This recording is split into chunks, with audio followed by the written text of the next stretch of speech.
My name's Carolyn Smith. I am a therapist here at the Phoenix Center. The issues that I tend to work with, any type of trauma, that could be childhood trauma, abuse, it could be grief, loss, betrayal trauma, codependency issues.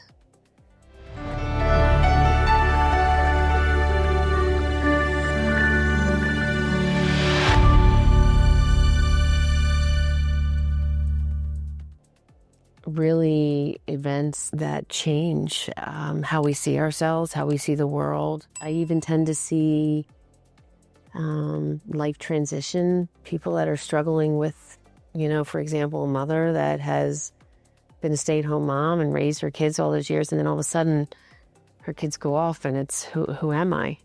Like, where do I fit in this world now? I'm feeling less significant. And so yes, there's a lot of different issues that I tend to work with. And I kind of really enjoy that. I really do. It's like I got my catcher's mitt on. It's like, what's coming at me? I really do.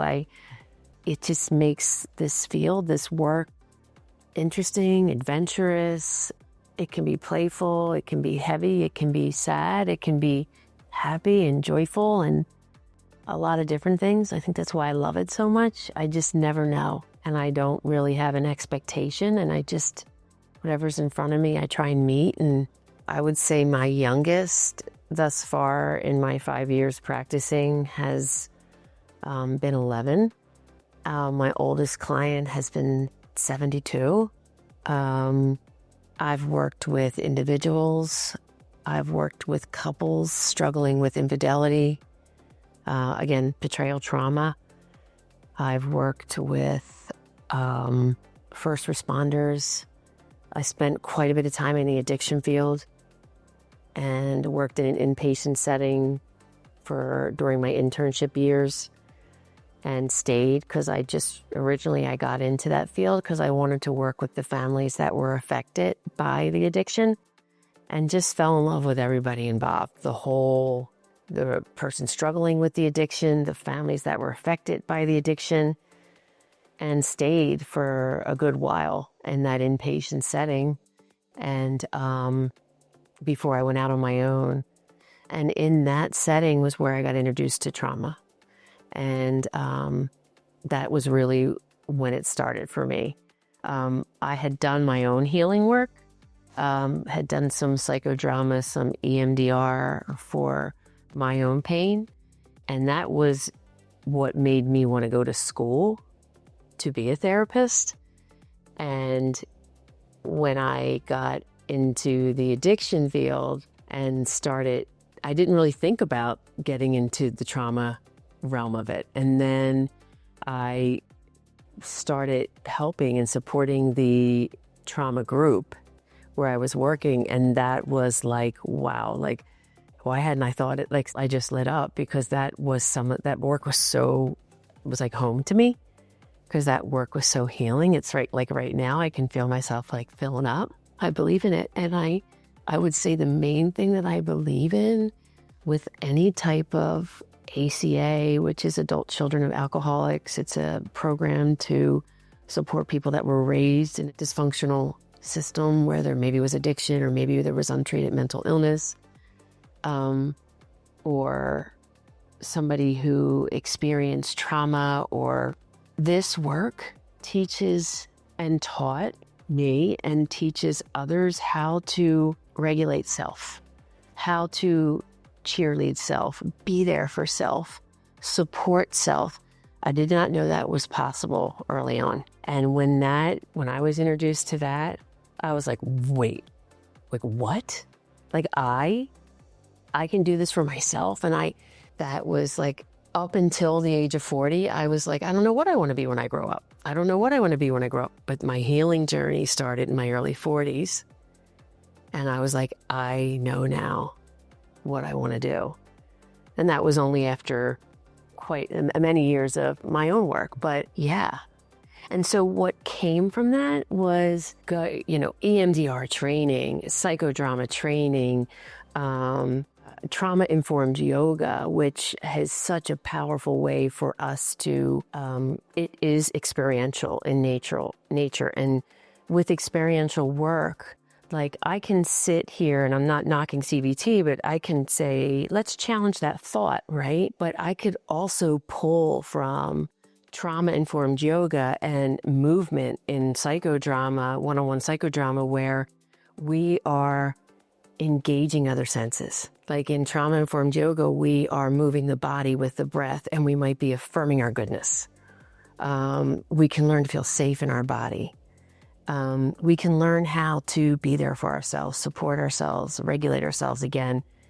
So that movement and play and spontaneity was like that was it. And because I'd done talk therapy and I got a lot out of talk therapy, but I only went so far. And it was when I was introduced to engaging my body in movement, because I didn't feel safe in my body.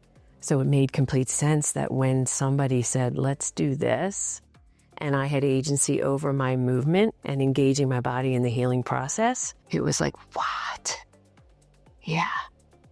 So I recently had one of my most favorite moments of being a therapist about 3 weeks ago. And one of my clients who I've been working with for some time came into the office and said to me, I did not know that it was possible to feel this way. And thank you. Like I had no idea that this was possible. To feel this way in my body, to feel this way about myself, to see myself, to look in the mirror. Like I actually filled up in the session. That was one of my most favorite moments, because I had been working with this person for a while. And to see that light bulb connection be turned on. And, we know it's like it can be a dance, right? Of some days we don't feel that way, and some days we do feel that way. And it becomes a moment of like, okay, so let's sit with that. What does it feel like? Where do you feel it in your body? And if I were to see you out, what would I see? Like, what does that look like? And when you look in the mirror, what do you see? And I might give the assignment to I want you to just write about it, because I want you to concretize it or make it like tangible. And so the days when you're not feeling that way, yeah, we're going to sit with whatever that is, the grief, the pain, the sadness. And then maybe we might use that as a tool after we sit with that, right? That this is possible for me, this feeling. Because sometimes when we get away from it, right? So that moment was, and moments like that, where our clients start to see themselves differently. They start to see themselves as a gift. They start to see themselves as worthy, deserving. And that's why I got into this field. Somebody did that for me. And now I get to do that for somebody else, or just like hold a space. Best job in the world. I would say we're just going to have a conversation. I would say that I'm patient and that I'm going to go at your pace, that it's not my agenda. It's your agenda. It's what you need. I would say, yes, I have supports and I have modalities, therapeutic modalities and ways to move us and move you through whatever you're struggling with. But you drive the bus in terms of the pace, in terms of what you need.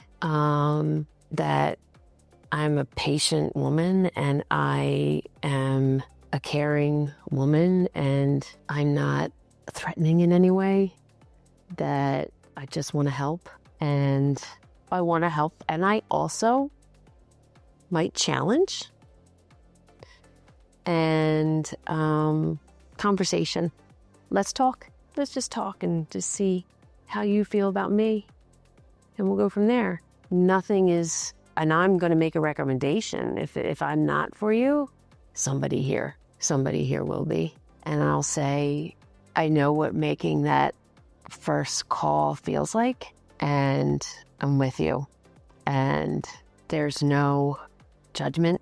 There's just acceptance and understanding and empathy, or support, encouragement, all those things. And I can help you get where you need to go. If it's not me, I'll make a recommendation because I believe in this work. I am a mother. I have 3 awesome adult grown children.